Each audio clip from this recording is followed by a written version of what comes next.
बोल कहाँ भागे जा रहे हो और कहाँ भागे जा रहे हो? हम तो वर्णमाला के पीछे भागे जा रहे हैं। अच्छा, जानते हो वर्णमाला क्या होता है? हमको नहीं पता। अच्छा, आपको पता है? नहीं पता। चलो वर्णमाला के पीछे भागते हैं। आज क्या होता है वर्णमाला बच्चे? चलिए आज वर्णमाला सीखते हैं हम।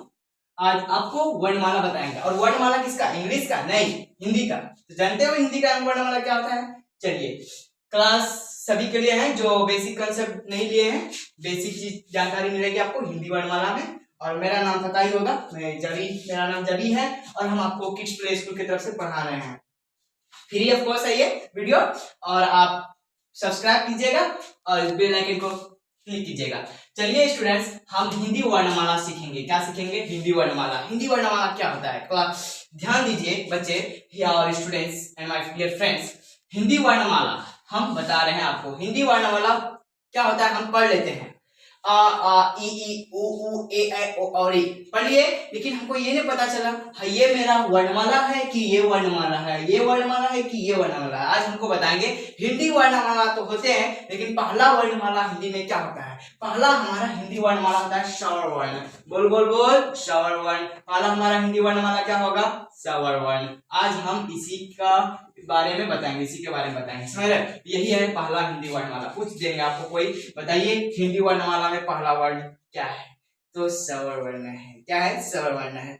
तो डाउट होगा सर हम क को वर्णमाला नहीं बोल सकते। यस, क को भी बोल सकते हैं, वो दूसरा हिंदी वर्णमाला कहलाएगा। वो कहलाएगा व्यंजन वर्ड, जिसको हम इंग्लिश में कहते हैं कंसोनेंट्स। पहले हम सीखेंगे स्वर वर्ण। खास जो बच्चे नहीं जानते हैं, हमारा हिंदी एकदम 0 लेवल है, ना जानिए हम हिंदी का है। तो हम बात कर रहे हैं, पहला हमारा हिंदी वर्णमाला होता है स्वर वर्ण। क्या होता है? स्वर वर्ण। बच्चे सभी बोलेंगे। पहला जो है इसको पढ़ते हैं हम अ। सब बोलो तो अ, ठीक। फिर इसके बाद आ, इसको पढ़ेंगे आ। फिर इसको पढ़ा जाता है ई। इसको खींच के नहीं पढ़ेंगे, सब चीज का फंडामेंटल होता है। जैसे मैथ में भी फंडामेंटल है, तो इसी तरह हिंदी में भी फंडामेंटल है। आप इसको जल्दी पढ़िएगा। इसको कहते हैं ह्रस्वई। क्या कहेंगे? ह्रस्वई। और जल्दी पढ़ेंगे इसको ई। इसको पढ़ेंगे ई, दीर्घ ई, इसीलिए इसको पढ़ा जाता है ई। इसको पढ़ेंगे उ, यानी जल्दी पढ़ेंगे ह्रस्व उ। फिर इसको पढ़ेंगे दीर्घ उ, यानी उ। इसको पढ़ेंगे ए, इसको पढ़ेंगे ऐ, इसको पढ़ेंगे ओ, इसको पढ़ेंगे औ। समझ में आया क्या? आया ना? ओके। इसको बोलेंगे री। यही हमारा है स्वर वर्ण। आप बढ़िया तरह से जान लीजिए। एक बार हम आपको रिवाइज करा रहे हैं। इसको बोलिए अ आ ई उ ए ऐ ओ औ री। ये हो गया क्लियर? तो अब देखते हैं, आपके मन में क्वेश्चन आ रहा होगा सर स्वर वर्ण में तो हमने पढ़े थे अ आ ई उ ए ऐ ओ औ री, लेकिन सर हम 3 और अक्षर पढ़े थे सर। वो था हमारा अनुस्वार, अनुचंद्र बिंदु और विसर्ग। वो तीनों कहाँ गए सर? लगता है आपको पता नहीं है सर। ऐसा बात नहीं है सर, हम आपको बताएंगे सर। वो स्वर वर्ण में ही आते हैं, लेकिन उसको दूसरे नाम से जानते हैं। उसको कहते हैं अयोगवा। पहले जो स्टूडेंट इसको नोट नहीं किए हैं ये लिखिए, तब हम आपको बताएंगे अयोगवा क्या होता है। तो आप सभी ने पहले स्वर वर्ण लिख लिए थे। अब हमारा दूसरा टॉपिक है अयोगवा। इसके बारे में जानते हैं। ये तो आप देखे होंगे सर, ये तो जाना पहचाना लग रहा है, भाई बहन है, यानी स्वर वर्ण भाई थे और ये बहन थी। कैसे? आपने पढ़ा होगा वहां में, ये भी देखे होंगे, राइट? तो ये अब हम इसका अलग नाम रखे हैं, जैसे आपका बुक में रखा गया है। तो इसको कहते हैं अनुस्वार, इसको कहते हैं अनुचंद्र बिंदु, इसको कहते हैं अविसर्ग। ये जो है इसका स्पेशल नाम है। जैसे कि घर में आपका निक नेम रखा जाता है कि नहीं, जैसे किसी का लकी, किसी का रॉकी, किसी का सोनू, किसी का मोनू, उसी तरह यहाँ भी है अनुस्वार, अचंद्र बिंदु, अविसर्ग। इसको कहते हैं अयोगवा। क्या कहेंगे? अयोगवा। समझ में आया क्या? आया क्या समझ में? यस तो यस और नो तो नो। मतलब give a thumbs up no students. चलिए ये आप लिख लीजिए नोटबुक में, तो फिर हम आपको बताएंगे इसके बाद क्या होता है। अब हमारा इसमें तीसरा टॉपिक क्या आता है, व्यंजन वर्ण। क्या आता है, व्यंजन वर्ण। और व्यंजन वर्ण को इंग्लिश में कहते हैं कॉन्सोनेंट्स, राइट। आप पढ़े होंगे इंग्लिश में सी बी डी, ये इसी तरह इसका होता है क ख ग, तो हम पढ़ते हैं व्यंजन वर्ण बच्चे। देखिए यहाँ पे व्यंजन वर्ण क्या होता है, इसके अंतर्गत जितने भी अक्षर आते हैं सबके सब व्यंजन वर्ण कहलाएंगे। जैसे कि क ख, अब सबका लिखने का भी आइडिया है। आप जैसे कि ऐसे नहीं लिख सकते हैं ख, आप ऐसे भी मन में आता होगा सर ऐसे ख नहीं लिख सकते हैं, ये वाला सटा हुआ होना चाहिए। देखिए यहाँ पे ये हो गया और आपका ये हो गया, ऐसे नहीं ये बिल्कुल गलत होगा, ये र और वह पढ़ाएगा, ये ख नहीं है, तब ख कैसे कहेंगे, ये वाला और ये वाला सटा हुआ होना चाहिए, याद रखिएगा। चलिए पढ़ते हैं पहले, क ख ग घ अंघ, फिर च छ ज झ या ट थ ड ढ न त थ द ध न प फ ब भ म य र ल व श श फ ह।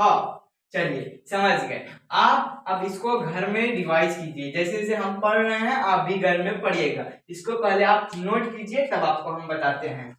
चलिए अब आपका चौथा है संयुक्त अक्षर, ये भी वर्णमाला के अंतर्गत आता है। आपको बता दिए ना, वर्णमाला में बहुत तरह के अक्षर पाए जाते हैं, जैसे स्वर वर्ण, व्यंजन वर्ण, तो ये आ गया संयुक्त अक्षर। अब ये जो अक्षर है इसके बारे में जानते हैं। आप पढ़े होंगे अज्ञा के बाद अक्षात्र अज्ञास्त्र, यानी ये जो आप पढ़े होंगे नीचे वाला में ह के बाद अक्षात्र अज्ञास्त्र, तो इसको हम स्पेशल नाम दिए हैं हम सब, इसका नाम है संयुक्त अक्षर। इसको क्या बोलेंगे, संयुक्त अक्षर। समझ में आया कि नहीं, यस। चलिए इसको पढ़ते हैं, अक्षत्र अज्ञास्त्र, समझ में आया क्या। चलिए आप इसको घर में रिवाइज कीजिएगा और ये भी पढ़िएगा। क्या होता है, अगर फिर हम इसी से शब्द बनाना सीखेंगे, फिर शब्द से वाक्य में कन्वर्ट करना सीखेंगे। पहले आप सभी इसको याद कीजिए और उसको कॉपी में नोट कीजिए। अब हमारा पांचवा क्या है, द्विगुण वर्ण। ये भी वर्णमाला के अंतर्गत आते हैं, इसको कहते हैं, इसको पढ़ेंगे। आपको पूछ सकता है वर्णमाला में द्विगुण वर्ण जो होते हैं कितने होते हैं, तो ये होते हैं हमारे 2, तो इसको पढ़ेंगे ड़ और इसको भी पढ़ेंगे ड़, ऐसे ड़ ड़। चलिए इसको भी नोट कर लीजिए, जल्दी से फटाफट कीजिए नोट, फटाफट कीजिए। चलिए अब हम जानते हैं सभी वर्णमाला की संख्याएं कितनी होती है, क्योंकि आपको वर्ण जो बताए, आपको वर्ण के बारे में तो बता दिए, लेकिन इसकी संख्या कितनी होती है ये जानकारी लेते हैं। जैसे स्वर वर्ण, स्वर वर्ण में आपको पूछ सकते हैं इसकी कितनी संख्या है, स्वर वर्ण कितने होते हैं, तो आप बताएंगे स्वर वर्ण हमारे 11 होते हैं। 11 क्या पढ़ेंगे इसको, 11 जो होते हैं अ से लेकर के री तक, अ से लेकर के री तक कितनी संख्या होती है, 11। फिर अयोग वह जो आपको पढ़ा है, अनुस्वार, चंद्र बिंदु, अविसर्ग, ये इसकी संख्या जो होती है 3 होती है कि नहीं होती है, आपको भी पता है, हमको भी पता है, सभी को पता है, 3 ही होती है। चलिए थर्ड में आपको पढ़ाया गया अभी व्यंजन वर्ण। व्यंजन वर्ण की कितनी संख्याएं होती है, 33। बोल बोल बोल 33। क से लेकर के ह तक की संख्या कितनी, 33। पूछ सकते हैं आपको एग्जाम में कैसे, वर्णमाला में 33 की जो संख्या होती है उसको कौन सा वर्ण कहते हैं, उसको व्यंजन वर्ण कहते हैं। व्यंजन वर्ण में कितनी संख्या होती है, 33 होती है। चलिए क्या आ गया, फिर संयुक्त वर्ण जो पढ़ा है, संयुक्त वर्ण की संख्या जो होती है 4 होती है, ये भी हम समझ गए, अक्षर से स्र तक। फिर द्विगुण वर्ण, द्विगुण वर्ण की संख्याएं 2 होती है, र और ड़। फिर वर्णमाला, वर्णमाला तो कहेंगे आप पूरे, आप समझ गए होंगे वर्णमाला क्या होता है, अ से लेकर के ड़ तक, यहाँ तक, अ से यहां से लेकर के ड़ तक जितना भी आपको अक्षर के बारे में जानकारी दिया गया, स्टार्टिंग से लेकर के अंतिम तक, ये सभी के सभी वर्णमाला कहलाएंगे। समझ में आए।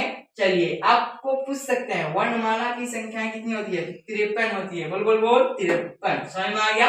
हमने ये सीख गया, ये सीख गया, ये सीख गए, ये भी सीख गए, ये भी सीख गए, ये भी सीख गए। अब आपका हम कुछ मॉक टेस्ट लेते हैं जानकारी लेने के लिए कि आपको समझ में आया कि नहीं आया। अगर आया तो उसके लिए गिव मी थम्स अप। चलिए गुड, इसको नोट कर लीजिए स्टूडेंट। ओह चलिए, अब आता है आपका अभ्यास, यानी कि आपका हम चेक करना चाहते हैं कितने परसेंट आपकी ने जानकारी ली, 100 में कितना परसेंट। आपको पढ़ा दिए थे हम पूरी तरह से वर्णमाला, और आपको बताया है अ से लेकर के र तक जितनी भी अक्षर है वो सभी के सभी वर्णमाला ही कराते हैं। तो देखिए क्वेश्चन नंबर 1 क्या बोला है, नीचे दिए गए अक्षरों को पढ़ना, नीचे अक्षर सही ओके पास करें, ओके पास करें, देखिए ये आपको बड़ा करके आपको 30 सेकंड देंगे, आप बताइए ये अक्षर ये अक्षर ये 1 2 3 ये सो एक आप ये कौन सा ये अक्षर एक दो तीन अच्छा ठीक है वो ठीक है ब ठीक है ज ठीक है ठीक है, इसको उ बोलेंगे ना, नहीं इसको उ बोलेंगे, जल्दी बोलेंगे क्योंकि यहाँ पे इसने पूछा है क्या रे, नहीं ना, देखो अब पूछा है इसने नहीं, तो इसको उ बोलेंगे, ये य और ये ख, और आपको बताएं ख कैसे लिखा जाता है। अब देखिए ये क्या है, फ ये त्र ये ए अ ई क्यों बोले गया यहाँ पे, क्योंकि ये है इसके ऊपर टोपी रहेगा तो ई बोलेंगे, अगर इसके पास टोपी नहीं रहेगा तो हम ई बोलेंगे, जल्दी बोलेंगे, और इसको ह्रस्व ई भी कहते हैं और इस वाले को दीर्घ ई भी कहते हैं। ये है हमारा झ, झ से झंडा प्यारा देश हमारा। चलिए ये है ल और ये है भ, ये क्या है, मछली देखे हो, मछली, मछली में कितने आंख होते हैं, 4, और मछली में 2 आंख होते हैं, ये तो सभी को पता है। तो मछली किस अक्षर के शुरू से बनते हैं, तो म से मछली। अब ये देखो ध, ये क्या है ध, याद करो ध से धनुष पढ़ाए थे ना, ये है घ से घर, हम जिस घर में रहते हैं उसी का पहला अक्षर घ है। चलिए टमाटर खाए हो, यानी टमाटर का पहला अक्षर तो इसको बोलेंगे ट। ओ फिर ये है ई, फिर ये है हमारा श, फिर ये है दो, फिर ये है र, फिर ये है प। आप सभी इसको लिखिएगा, घर में प्रैक्टिस करेंगे ये क्या है तो आपको जल्दी ही समझ में आ जाएगा। आप जो जो स्टूडेंट इसको नोट्स नहीं किए हैं नोट्स कर लें इसको।